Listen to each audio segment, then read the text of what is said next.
नमस्कार दोस्तों, मैं श्रेयांश कुमार। आज मैं नोएडा का स्टेडियम में घूमने आया हूँ और मेरे साथ एक साथी हैं, दोस्त हैं और मेरे साथ पढ़ने वाले सहपाठी भी हैं। तो इनका नाम आप इनके मुख से ही सुनिए। नमस्कार, हमारा नाम रवि सिंह है और हम दोनों साथ में ही पढ़ते हैं। तो चलिए, हम दोनों बिहार से ही हैं, पर इनका जन्म मुंबई में हुआ है। तो पहले इनके जो जहाँ जन्म हुआ है वहाँ के बारे में जान लेते हैं, फिर बिहार के बारे में डिस्कशन करते हैं। जानना चाहते हैं कि ये बिहार को किस नज़रिए से कैसे देखते हैं और बिहार के बारे में क्या सोचते हैं। और फिर मैं अपना राय दूंगा, फिर इनका राय लूंगा और फिर आप लोग का भी राय लूंगा। क्योंकि राय लेना बहुत ज़रूरी होता है किसी भी स्टेट के डेवलपमेंट के लिए। जी। तो रवि जी पहले आप बताइए कि आप मुंबई का रहने वाले हैं, मुंबई में आपका जन्म हुआ है। तो पहले वहाँ के बारे में बताइए। जैसे कि बहुत सारे पिछले कुछ दिन पहले आप देखे होंगे, पिछले कुछ महीने पहले कि भाषाओं को लेकर बहुत विवाद हुआ था वहाँ पे। तो वहाँ पे शायद आप वहाँ पे प्रेजेंट थे, उपस्थित थे वहाँ पे। तो पहले इस सब के बारे में बता दीजिए, अपने बारे में भी बता दीजिए, क्या इफेक्ट पड़ा है, क्या प्रभावित होते हैं यहाँ के लोग वहाँ पे, या वहाँ के लोग यहाँ के भाषा से वहाँ प्रभावित होते हैं। तो सबसे पहले मैं जैसा कि श्रेयांश जी ने बताया कि मैं बिहारी हूँ, लेकिन मैं पैदा हुआ महाराष्ट्र में हूँ। तर मला मराठी पण येते बोलायला, तर माझ्यासोबत काही हे झालं नाही सीन। तो मैं अभी हिंदी में अनुवाद करूँगा इसको कि जैसे कि मैं महाराष्ट्र में पैदा हुआ, जिसकी वजह से मुझे मराठी आती है। बट मेरे साथ कभी ऐसा सीन नहीं हुआ कि किसी ने बोला मेरे को ज़बरदस्ती कि मराठी बोलो। बट हाँ, फैक्ट की बात यहाँ पे ये थी कि जस्ट लाइक हम कोई भी स्टेट में माइग्रेट करते हैं, तो वहाँ की एम्प्लॉयमेंट ये सब पे एक बात आती है। जब वहाँ के लोगों की हक की बात छीनी जाती है, तो कुछ लोग जो आक्रोश में आके जिसके पास टैलेंट नहीं होता, वो ये मुद्दा उठाते हैं कि जो बाहर लोग आ रहे हैं, वो हमारी नौकरियाँ खा रहे हैं और इससे हमारा कल्चर खतरे में पड़ रहा है। बट ऐसा नहीं होता। तो जस्ट लाइक बोले हमने आपको पहले बताया कि कुछ लोगों की वजह से बोलते हैं ना, समुंदर में एक मछली की वजह से पूरा समुंदर खराब होता है, वैसे ही कुछ लोग की वजह से पूरा मराठी लोग खराब हो रहे हैं।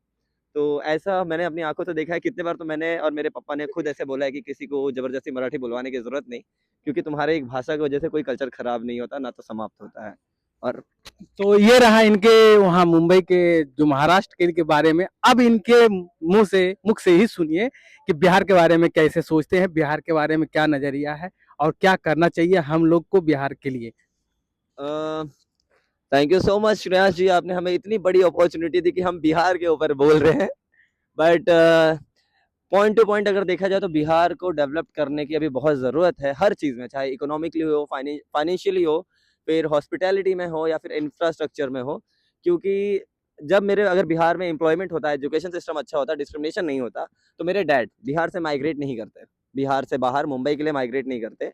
और मैं अपने जो बिहार की मिट्टी है उसकी खुशबू पहचान पाता बचपन से, क्योंकि मैं अपना बचपन बिहार के बाहर जिया हूँ। और कहीं न कहीं मुझे ये फीलिंग्स ज़रूर आई है कि ये बाहरी है। भले मैं महाराष्ट्र का सिटीज़न हूँ, बट कहीं न कोई ये बोल ही देता था कि अरे ये तो बिहारी है। और बचपन से ये जो भेदभाव मुझे फेस करना पड़ा किसी-किसी चीज़ों को लेके कि ये बिहारी है लेकिन रहता महाराष्ट्र में है। और सॉरी रवि जी, बीच में रोकने के लिए, इंटरप्ट करने के लिए सॉरी। बट जैसे कि अभी आप बोल रहे थे कि कहीं भी रहो, आप यहाँ से माइग्रेट करते हो तो किसी प्रकार के माइग्रेशन ही होता है, और वहाँ पर जाने के लिए आप जब जाते हो तो वहाँ के लोगों ये आपको महसूस करा देता है कि आप बिहारी हो। तो क्या लगता है कि ये टैग लाइन हमारे राज्य के लिए अच्छा है या खराब है, और इसके सुधार के लिए हम बिहारियों लोग कितने जिम्मेदार हैं और कितने गैर जिम्मेदाराना है भी हैं। अगर कोई बिहारी पॉजिटिव वे में बोलता है तो काफ़ी अच्छी बात है। सहारन शहर बोलते ना, बहुत पॉजिटिव वे में हमें लेना चाहिए। सहरान क्या, मेरी हिंदी थोड़ी ख़राब है यहाँ पे, तो maybe I am sorry for that. But जब हम किसी कोई बिहारी पॉजिटिव वे में बोलता है तो काफ़ी अच्छी बात है।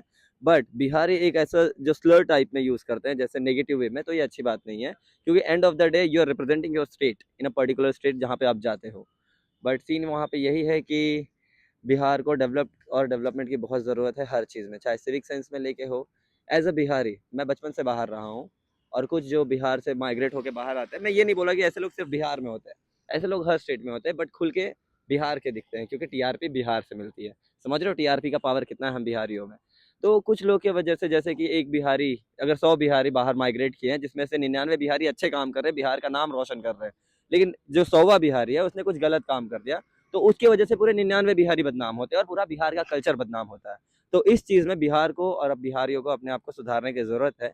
और दूसरी बात, वही एजुकेशन, एम्प्लॉयमेंट, इंफ्रास्ट्रक्चर अगर बिहार में रहा तो लोग बिहार के बाहर माइग्रेट नहीं करेंगे और बिहार के जो युवा हैं उसका पावर बिहार को आगे बढ़ाने में यूज़ करेंगे। तो जैसे आप बोल रहे थे शिक्षा, इंफ्रास्ट्रक्चर, स्वास्थ्य, ये सब कैसे संभव हो सकता है जब हम लोग खुद और या हम किसी को चुनाव करते हैं, चुनाव के बाद जैसे बिहार में अभी एक इंसिडेंस हुआ है कि उपेंद्र कुशवाहा अपने लड़के को ही मंत्री बना दिया बगैर किसी चुनाव को लड़े हुए।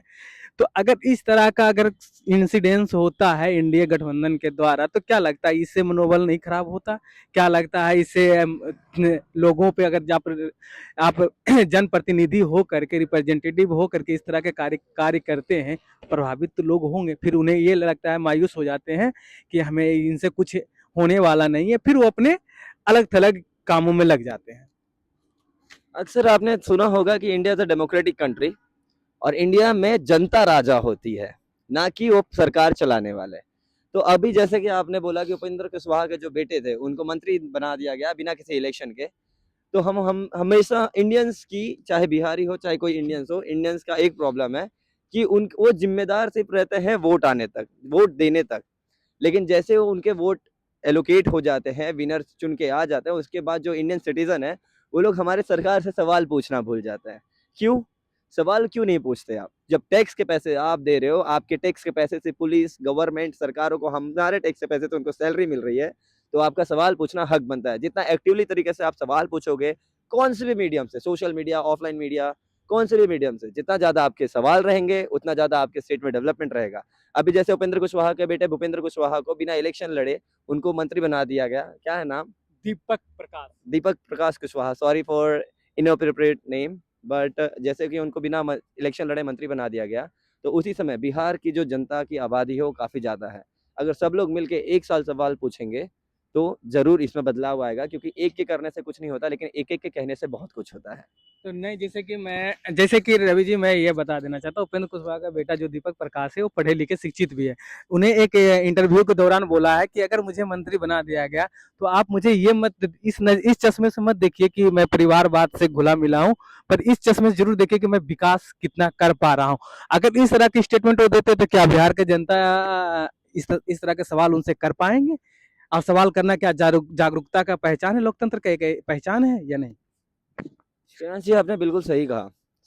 पढ़ा लिखा इंसान होना का मतलब ये नहीं होता कि वो इंडिया के सारे प्रॉब्लम को समझ जाए। क्योंकि जैसा कि आपने बोला है कि जो उपेंद्र कुशवाहा के जो बेटे हैं, वो आउट ऑफ कंट्री से पढ़े हैं।